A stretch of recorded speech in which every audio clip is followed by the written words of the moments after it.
اللہ تعالیٰ نے سورۃ آل عمران میں آیت نمبر 144 الہ العالمین ارشاد فرماتا ہے، کچھ لوگوں کا ذکر کرتا ہے، وَإِذَا فَعَلُوا فَاحِشَةً أَوْ ظَلَمُوا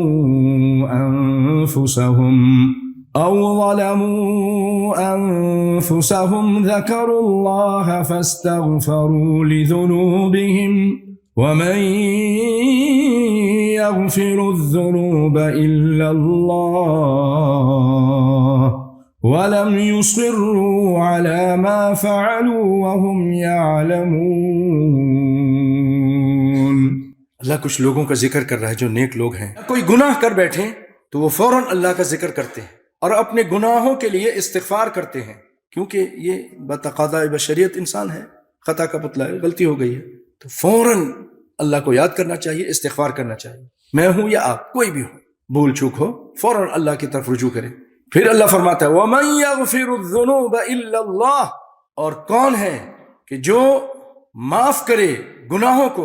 مگر اللہ تعالیٰ۔ وہ لوگ وَلَمْ يُصِرُّوا، اور مصر نہیں ہوتے اس گناہ پر، اس کا ترجمہ، اور وہ لوگ باوجود علم کے کسی برے کام پر اڑ نہیں جاتے، یعنی مسلسل نہیں کرتے، ہو گیا معافی مانگتے، پکا ارادہ کرتے کہ نہیں کریں گے۔